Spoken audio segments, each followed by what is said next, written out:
मैं अपने दोस्तों से यह बातें सुनता आ रहा था कि कम उम्र की पत्नी का बहुत फायदा होता है। एक तो वह डर और झिझक की वजह से बहुत कम बोलती है।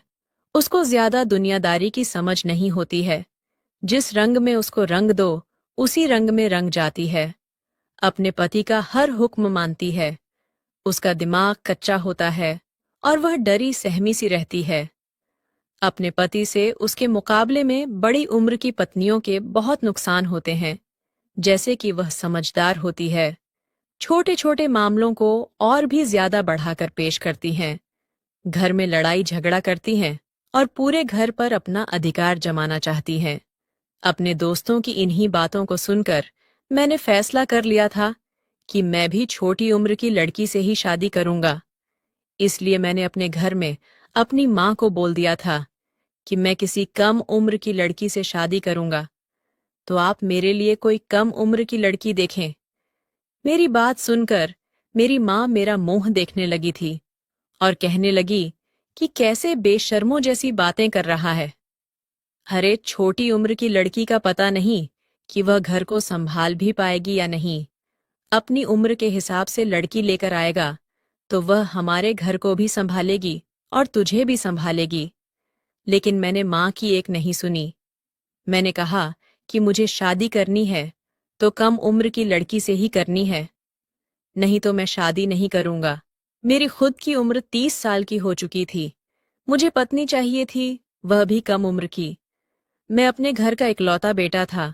मजबूरन मेरी माँ को मेरी बात माननी पड़ी और उन्होंने मेरे लिए कम उम्र की लड़की ढूंढना शुरू कर दी। और जल्दी ही एक ऐसी लड़की मिल गई जो मुझे भी पसंद आई और मेरी माँ को भी। उस लड़की की उम्र ज्यादा से ज्यादा 16 से 17 साल की होगी। उसका नाम जानवी था और फिर चट मंगनी और पट ब्याह हो गया। आज मेरी शादी थी और मेरी दुल्हन सुहाग की सेज पर बैठी मेरा इंतजार कर रही थी। मैं बेहद खुशी के आलम में अपने कमरे में दाखिल हुआ था, जहां पर मेरी नई नवेली दुल्हन जानवी बैठी हुई थी। जानवी बहुत ही खूबसूरत थी। उसकी खूबसूरती को देखकर मैं हैरान भी था और खुश भी था।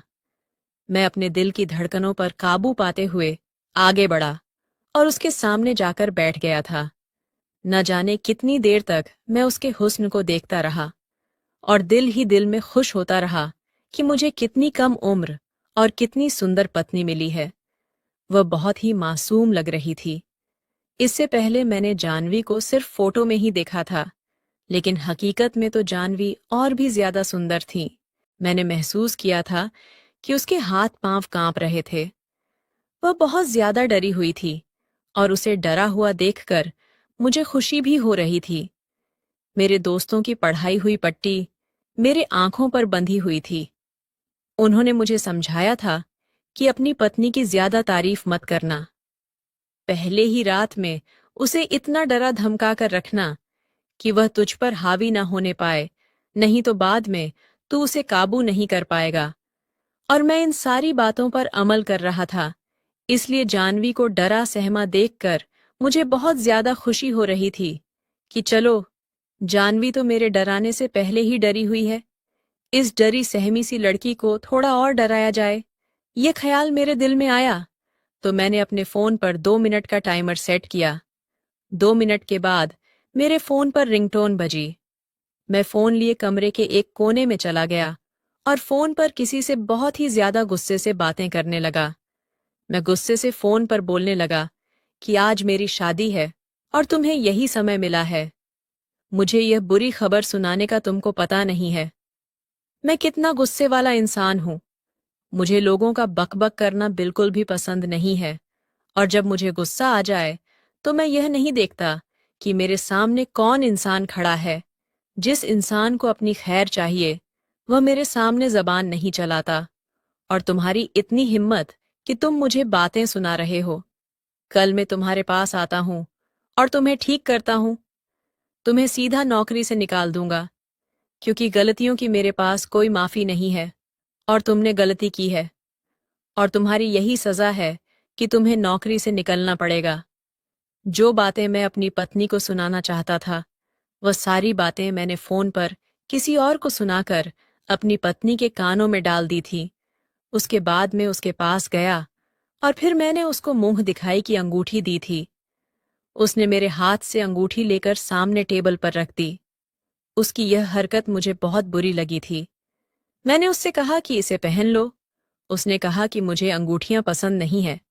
उसकी बात सुनकर मुझे बहुत गुस्सा आ गया था, लेकिन मैं इतनी खूबसूरत रात को गुस्से की नजर नहीं करना चाहता था। मैंने उसका हाथ अपने हाथों में लिया तो कुछ ऐसा हुआ जिसकी मुझे बिल्कुल भी उम्मीद नहीं थी। मेरी पत्नी ने अपना हाथ मेरे हाथों से एकदम से खींच लिया और उसके चेहरे पर ऐसे एक्सप्रेशन आ गए कि जैसे उसे बहुत ज्यादा गर्मी लग रही हो। उसके हाथ पैर डर के मारे कांप रहे थे। मैंने अभी उसे कुछ नहीं बोला था कि तभी डर के मारे वह बेहोश हो गई थी। उसको बेहोश होते देखकर मैं बहुत ज्यादा घबरा गया कि अब मैं क्या करूं, क्योंकि अगर मैंने बाहर जाकर सबको बताया कि दुल्हन शादी की पहली रात को ही बेहोश हो गई, तो सब लोग इस बात का गलत मतलब निकालेंगे और फिर मेरी कितनी बदनामी होगी। मैं किसी से नजरें मिलाने के लायक नहीं रहूंगा। ये सब सोचकर मैं और भी ज्यादा परेशान हो गया। फिर मैंने अपने हिसाब से उसे होश में लाने की भरपूर कोशिश की। उसके मुंह पर पानी के छींटे मारे, उसे झिझोंड कर होश में लाने की कोशिश की थी। तब भी वह होश में नहीं आई तो मैं परेशानी से कमरे के अंदर ही चक्कर काटने लगा था और सोचने लगा कि यह समस्या किसके सामने ले जाकर रखूं। मेरे माँ बाप तो पहले ही बड़ी उम्र की लड़की लाना चाहते थे ताकि वह घर का सारा काम संभाल सके। मेरी माँ का कहना था कि एक 16 से 17 साल की लड़की क्या काम करेगी। मेरी माँ ने कहा, ऐसी बहू होनी चाहिए जो कि बहुत ही समझदार हो, बहुत ही सलीकेदार हो और घर को संभाल सके। लेकिन मैंने सब घर वालों की मर्जी के खिलाफ अपनी मर्जी की और एक कम उम्र की लड़की से शादी की। अब अगर मैं सबके सामने जाकर कहूं कि वह बेहोश हो गई है तो सब मेरा मजाक उड़ाएंगे कि कम उम्र की लड़की से शादी करोगे तो यही होगा। जब पूरा 1 घंटा गुजर गया और वह होश में नहीं आई तो मैंने अपने एक दोस्त को फोन किया और उसे सारी बात बताई। मेरी बात सुनकर मेरा दोस्त जोर जोर से हंसने लगा और हंसते हंसते लोटपोट हो गया। उसकी हंसी मुझे और भी गुस्सा दिलाने लगी थी। मैंने उसे कहा कि हंसने और मजाक उड़ाने का वक्त नहीं है। मुझे तुम्हारी मदद की जरूरत है। मैं घर वालों में से किसी को कुछ नहीं बताना चाहता। बस किसी तरह वह होश में आ जाए। मुझे सर्दी में भी पसीने आ रहे थे। मेरे दोस्त की पत्नी डॉक्टर थी, इसलिए मैंने उसे फोन किया था कि शायद यहां से मेरी कोई मदद हो जाएगी। मेरे दोस्त ने कहा कि परेशान होने की जरूरत नहीं है, मैं अपनी पत्नी को तेरे घर लेकर आ रहा हूं। उसकी यह बात सुनकर मैं और भी ज्यादा परेशान हो गया था, क्योंकि शादी खत्म हो चुकी थी। मेहमान अपने अपने घरों को जा चुके थे। सब घर वाले सोने की तैयारियां कर रहे थे और अगर ऐसे में वह हमारे घर आ गई तो फिर सब लोग क्या सोचेंगे। जरूर उन लोगों को समझते देर नहीं लगेगी कि जरूर दुल्हन के कमरे में कुछ गड़बड़ है। मैं अपने आप पर गुस्सा करने लगा कि क्यों बेकार में मैं मदद मांग बैठा। ऐसा लग रहा था कि जैसे मैं बुरी तरह से फंस गया हूं और फायदे की बजाय उल्टा नुकसान होने वाला है। मैंने उसे साफ मना कर दिया कि अपनी पत्नी को मेरे घर मत लाना, मेरी बदनामी हो जाएगी, मुझसे सवाल जवाब किए जाएंगे। उसने कहा कि ठीक है, परेशान मत हो, मैं फोन पर ही अपनी पत्नी से तेरी बात करवा देता हूं। अपने दोस्त की ये बात मुझे ठीक लगी थी और मैं उसकी डॉक्टर पत्नी से बात करने लगा और जानवी को होश में लाने की तरकीबें पूछने लगा। मेरे दोस्त की पत्नी ने मुझसे कहा कि जानवी के पैरों के तलवों पर मालिश करो और उस पर कंबल डाल दो, क्योंकि सर्दी है, इस तरह से गर्माहट मिलेगी और वह होश में आ जाएगी। उसकी बात सुनकर मैं यही सब करने लगा था, लेकिन फिर भी उसे होश नहीं आ रहा था। मेरा दोस्त पीछे से बड़बड़ा रहा था और उसकी पत्नी मुझे तरीके बता रही थी। मैं बहुत ज्यादा परेशान हो चुका था, इसलिए मैंने अचानक ही बोल दिया कि जानवी को होश आ गया है। दरअसल मैं यह सारी सूरत हाल से बहुत ज्यादा परेशान हो चुका था और इसीलिए मुझे झूठ बोलना पड़ा कि जानवी होश में आ चुकी है। हालांकि जानवी अभी तक होश में नहीं आई थी। मैंने उन लोगों का धन्यवाद किया और फोन काट दिया। परेशान होकर मैंने अपना सर अपने हाथों में थाम लिया। कुछ भी समझ नहीं आ रहा था। क्या करूं? तभी मेरी नजर उस साइड टेबल पर रखी दवाई की शीशी पर गई थी और उस दवाई को देखते ही मेरे कदमों तले से जमीन निकल गई थी, क्योंकि यह दवाई तो नींद की थी। शीशी में से थोड़ी सी दवा टेबल पर भी पड़ी हुई थी और जिस गिलास में जानवी ने पानी पिया था उसमें भी थोड़ी सी दवा लगी हुई थी। इसका मतलब मेरी पत्नी जानवी ने जानबूझकर बेहोशी की दवा खाई थी और जाहिर था कि दवा को अपना असर करने में थोड़ा वक्त लगा होगा।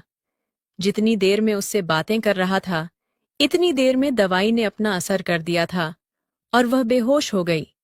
और यह दवाई अगर उसने खाई थी तो फिर उसे कोई भी होश में नहीं ला सकता था। मैंने अपनी पत्नी को हैरान होकर देखा। मुझे तो बहुत ही मासूम लड़की लगी थी, लेकिन वह बिल्कुल नहीं थी। मुझे पूरी रात नींद नहीं आई। सोच सोच कर मेरा दिमाग फटने लगा कि आखिर यह सब क्या है। मेरी पत्नी ने अपने ही सुहागरात में खुद को बेहोश क्यों कर लिया था? क्या वह मेरे साथ वक्त गुजारना नहीं चाहती थी? क्या वह मुझे पसंद नहीं करती थी? पूरी रात मैं इसी उलझन में रहा। सुबह लगभग 5 बजे दरवाजे पर दस्तक हुई थी। मैं अभी आधे घंटे पहले ही सोया था। बैठे बैठे ही मेरी आंख लग गई थी। मैंने जाकर बाहर देखा तो मेरी माँ खड़ी थी। उनको देखकर तो मैं हैरान हो गया था। इस समय तो हमारे घर में कोई भी नहीं जागता था। माँ भी सुबह को इतनी जल्दी नहीं जागती थी और आज तो शादी की कोई रस्म भी नहीं करनी थी, क्योंकि मैंने घर में पहले ही कह दिया था कि अब जितनी भी रस्में करनी है वह एक दिन छोड़ कर करना, क्योंकि शादी के कामों के चक्कर में बहुत ज्यादा थकावट हो गई थी। माँ बोली कि तुम अभी तक उस कमरे में क्या कर रहे हो? चलो निकलो बाहर। मैं हैरानी से माँ को देखने लगा था। मैंने कहा कि माँ, मेरी अभी अभी शादी हुई है और यह मेरा कमरा है। अगर मैं यहाँ नहीं हूँगा तो कहाँ हूँगा? मेरी बात सुनकर माँ बोली कि हमारी खानदान में ये परंपरा है कि शादी की पहली रात दूल्हा दुल्हन शादी वाले कमरे में बहुत देर तक नहीं रुकते। सुबह होने से पहले ही उन्हें कमरे से निकलना होता है, नहीं तो यह अशुभ माना जाता है। माँ की बात सुनकर मुझे गुस्सा आने लगा था। मैंने कहा कि क्या माँ, आप आज के जमाने में भी शुभ अशुभ के चक्कर में पड़ी हुई है? मेरी बात सुनकर माँ ने मुझे एक जोरदार डांट लगाई थी मजबूरन। मैंने कहा, ठीक है माँ, चलिए चलते हैं। माँ ने कहा, नहीं तुम जाओ, मुझे दुल्हन से कोई काम है। मैंने कहा, भला आपको दुल्हन से क्या काम है? जो भी काम है वह बाद में कर लेना, अभी वह सो रही है। मैं नहीं चाहता था कि मेरी माँ को पता चले कि मेरी पत्नी बेहोश हो चुकी थी, क्योंकि वह तो यही समझती कि वह मेरी वजह से बेहोश हुई है। मेरी माँ ने कहा कि पागल, शादी तो तूने कर ली है, लेकिन और भी कुछ जरूरी बातें होती हैं जो मुझे दुल्हन से पूछना है, और मैं वही जरूरी बातें दुल्हन से पूछने जा रही हूँ। पता नहीं तेरे दिमाग में क्या भूसा भर गया था, जो इतनी कम उम्र की लड़की से शादी कर ली। बड़ी उम्र की लड़की होती तो उसे थोड़ी समझ होती। अब इतनी कम उम्र की लड़की लाए हो तो उसका ध्यान तो रखना ही पड़ेगा। जाकर देखो ठीक है या नहीं। इतना तो मैं बच्चा नहीं था कि मुझे मेरी माँ की बात समझ में नहीं आती। मैं अपनी माँ का मतलब समझ चुका था, लेकिन जब वह पहले ही बेहोश हो गई तो भला इस बात की क्या तुक। मैंने अपनी माँ को बहुत बहाने बनाए कि मेरे साथ चलें। मैंने कपड़े बदलने हैं, मुझे पता नहीं मेरे कपड़े कहाँ पड़े हैं। मुझे बहुत भूख लगी है, मुझे नाश्ता बना कर दे। मेरे सर में दर्द हो रहा है, मुझे एक कप कॉफी बना दे। मेरे बहाने मेरी माँ को और भी शक में डाल रहे थे। मेरी माँ ने मुझे एक तरफ को धक्का दिया था और अंदर चली गई थी। मैं कमरे के बाहर ऐसे खड़ा था जैसे हॉस्पिटल में कोई ऑपरेशन थिएटर के बाहर खड़ा हो और उसे पता हो कि कोई बुरी खबर ही मिलने वाली है। थोड़ी देर बाद ही मेरी माँ बाहर आई तो मुझे हैरान होकर देखने लगी और कहने लगी कि तू अभी तक यही खड़ा है, फिर अचानक से मेरे कंधे पर थपकी देकर कहा कि तुम्हारी पत्नी बिल्कुल ठीक है। मैं तो बेकार में ही शक कर रही थी। माँ के मुंह से यह बात सुनकर मैं हैरान हो गया कि माँ ने कैसे जांच लिया कि मेरी पत्नी ठीक है या नहीं, हालांकि मैंने तो अब तक उसे छुआ भी नहीं था। मैं अंदर कमरे में गया तो अंदर का मंजर देखकर मैं भी हैरान था। जानवी के बिखरे हुए बाल, उसके होंठों की फैली हुई सुर्खी रात की कुछ और ही कहानी बयां कर रहे थे। शायद जानवी की यह हालत देखकर ही मेरी माँ संतुष्ट हो गई थी, लेकिन मेरा तो चैन सुकून सब बर्बाद हो चुका था। मुझे समझ नहीं आ रहा था कि आखिर यह सब क्या है। मेरी पत्नी थोड़ा थोड़ा हिल रही थी, यानी कि उसे होश आ चुका था, लेकिन मैं जानवी की शक्ल भी नहीं देखना चाहता था। मैं इतना ज्यादा गुस्से में आ गया कि कमरे से बाहर चला गया था और पूरा दिन मैंने उससे बात नहीं की और रात को आकर भी आराम से अपने कमरे में सो गया। हालांकि मैंने किसी पर जाहिर नहीं होने दिया था कि रात को हमारे बीच क्या हुआ था। घर में हर कोई यही बातें कर रहा था कि चलो, दोनों खुश हैं, लड़की बहुत अच्छी है, हमारा फैसला गलत साबित नहीं हुआ। शादी की सारी रस्में खैरियत से निकल गई थीं। रात को जब मैं कमरे में आया तो मेरी पत्नी ने मुझसे कहा कि आपके लिए खाना लगा दूं। माँ ने कहा था कि हम दोनों साथ में खाना खाएंगे। मैंने कहा कि साथ खाना खाने की क्या जरूरत है, बाहर खाना लगा दो, मैं बाहर आकर खा लूंगा। जानवी कहने लगी कि नहीं, माँ जी कह रही थी कि साथ खाने से प्यार बढ़ता है। मैंने अपनी पत्नी को घूर कर देखा और कहा कि तुम मेरे सामने तो प्यार मोहब्बत की बातें ना करो तो अच्छा है, तुमने मुझे धोखा दिया है। मैं तो तुम्हें बहुत ही मासूम समझता था, लेकिन इस मासूम सी शक्ल के पीछे इतना बड़ा राज छुपा है, मुझे मालूम नहीं था। मुझे समझ नहीं आ रहा कि मैं तुम्हारा क्या करूं। मैं घर में किसी से कुछ कह भी नहीं सकता। ये मेरी इज्जत का भी सवाल है। मजबूरी में ही सही, मुझे तुम्हें अपने साथ रखना पड़ेगा, लेकिन तुम मेरे दिल में कभी भी दाखिल नहीं हो पाओगी। मैंने अपनी पत्नी को लेकर न जाने क्या क्या सपने सजाए थे, लेकिन तुमने मेरे सारे सपने चकनाचूर कर दिए। बताओ, तुमने ये सब क्यों किया था? हम दोनों के बीच रात को ऐसा कुछ भी नहीं हुआ था। फिर भी तुमने माँ के सामने ऐसा जाहिर क्यों किया कि जैसे हमारे बीच सब कुछ हो चुका है? ऐसा करके तो माँ की नज़रों में एक अच्छी बहू साबित हो गई, और अगर मैं माँ जी के सामने जाकर तुम्हारी सच्चाई बताऊं तो उल्टा मेरी ही बदनामी होगी, क्योंकि तुमसे शादी करने का फैसला मेरा था, मेरे घर वालों का नहीं। तुमने शादी की पहली रात मेरे साथ यह सब कुछ क्यों किया? तुमने क्यों रात को बेहोशी की दवा खा ली थी? क्या तुम्हें मैं पसंद नहीं? तुमने क्या इसलिए दवा खाई ताकि तुम्हें मेरा चेहरा ना देखना पड़े? बताओ, कौन है तुम्हारे दिल में? किससे वफाएं निभा रही हो? किसको अपने दिल से अभी तक नहीं निकाल पाई हो? मेरी बात सुनकर जानवी जोर जोर से रोने लगी। बोली, ऐसी कोई बात नहीं है, आप एक बार मेरी बात तो सुन ले। मैंने कहा, अच्छा सुनाओ, क्या बात है? मेरी बात सुनकर वह थोड़ी देर खामोश रही, फिर रोते हुए बोली कि मैं नहीं बता सकती, मुझे शर्म आती है। मैं हैरत से जानवी का मुंह देखने लगा था। मैंने अपना सिर पीट लिया। अजीब लड़की है, खुद ही कहती है कि मेरी बात तो सुन लो, और खुद ही कहती है कि मुझे शर्म आती है। अपना सर हाथों में थामे मैं बैठा था। मैंने अपने दिल में सोचा कि और लाओ, कम उम्र की लड़की, अब झेलो उसे। मैं जानवी को रोता हुआ छोड़कर गुस्से में अपने कमरे से बाहर निकल आया था। हमारे घर में अभी भी कुछ रिश्तेदार रुके हुए थे। जानवी सबके सामने मेरे साथ ऐसे व्यवहार करती थी जैसे हम दोनों में कितना प्यार हो। हम दोनों को यूं करीब देखकर सारे रिश्तेदार आपस में बातें करते कि तुम्हारे बेटे बहू में तो बहुत प्यार है। भगवान दोनों की जोड़ी को सलामत रखे। और उन लोगों की बातें सुनकर माँ गर्व से सिर उठाकर कहती कि हाँ भाई, आखिर बेटा किसका है? मैंने उसको संस्कार ही ऐसे दिए हैं कि अपनी पत्नी के साथ प्यार से रहो। मैं आम रिवायती सासों की तरह नहीं हूं जो अपने बेटे बहू में लड़ाई करवाएं। सब लोग मुझे खुशकिस्मत समझ रहे थे, हालांकि हकीकत इसके बिल्कुल उलट थी। हमारी शादी को 7 दिन हो चुके थे और मैंने जानवी को छुआ भी नहीं था। अब तो मुझे एहसास होने लगा था कि मुझसे बहुत बड़ी गलती हो गई है। मुझे किसी समझदार लड़की से शादी करनी चाहिए थी। कम से कम आज मेरी जिंदगी ऐसी तो ना होती। अगर उसे कोई समस्या होती, कोई परेशानी होती, तो कम से कम वह खुलकर मुझे बता तो देती। अब तो मैं कभी कभी यह भी सोचने लगा था कि मुझे अपनी माँ को सब कुछ बता देनी चाहिए। लेकिन फिर मैंने अपने आप को रोक लिया, क्योंकि माँ मुझे ही ताने देती कि और लाओ कम उम्र की दुल्हन, अब तुम खुद ही उसे झेलो। और फिर माँ, जो सबके सामने सर उठाकर चल रही थी, तो उनका सर भी झुक जाना था।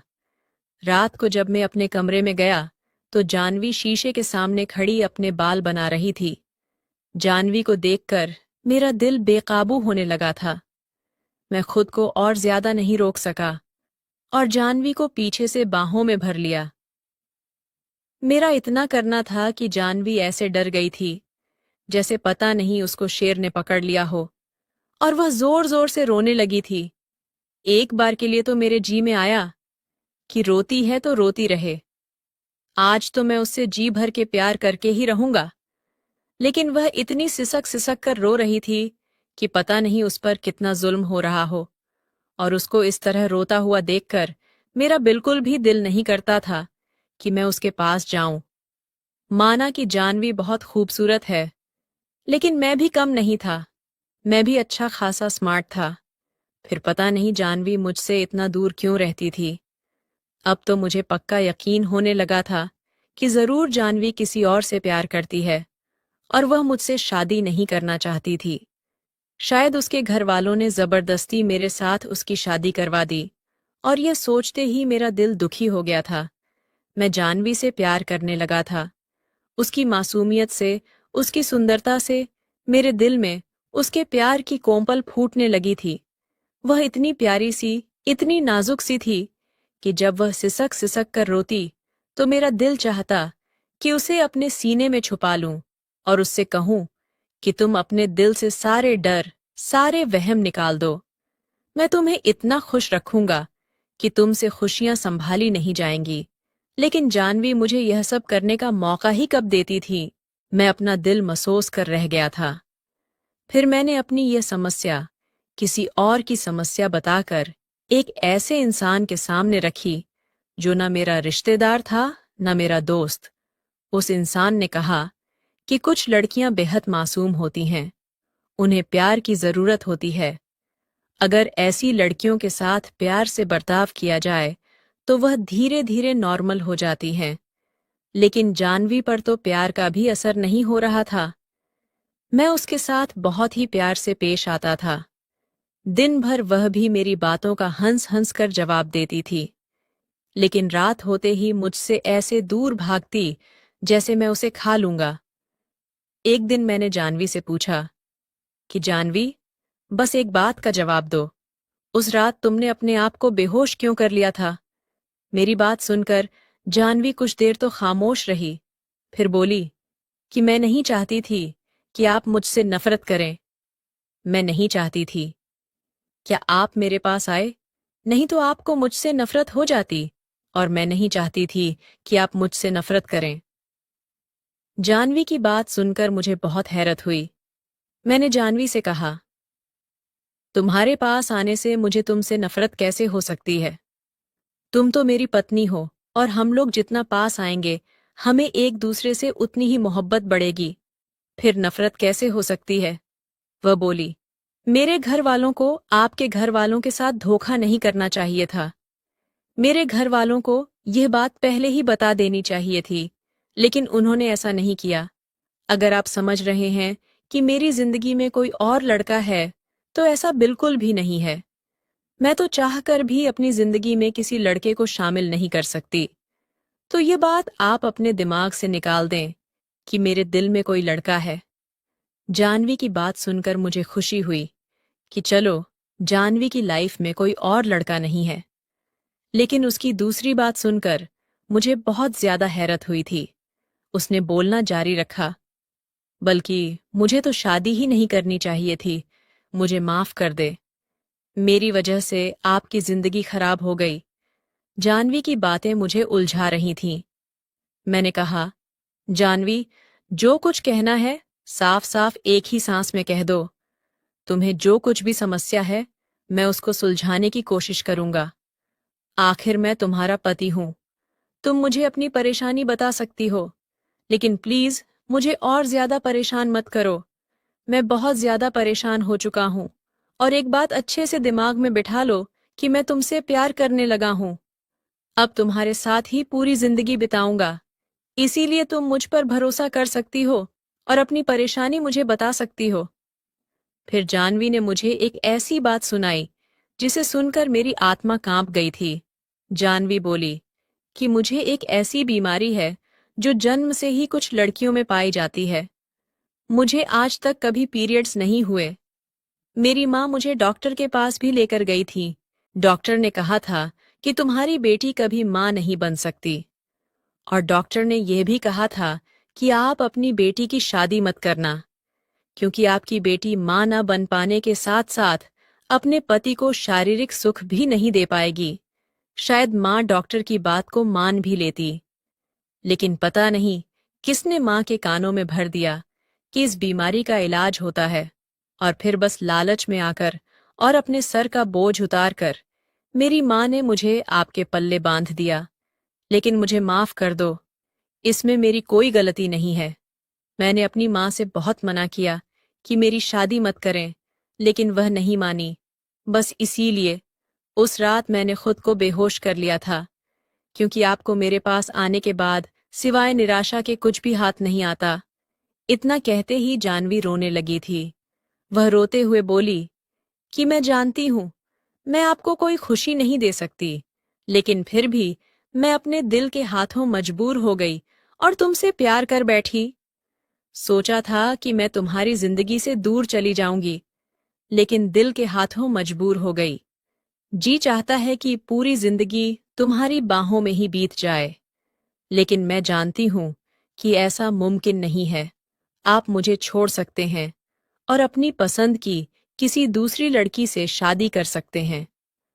आप बहुत अच्छे इंसान हैं, जो इतने दिन तक आपने मेरा भरम रखा। मैं आपका यह एहसान कभी नहीं भूलूंगी।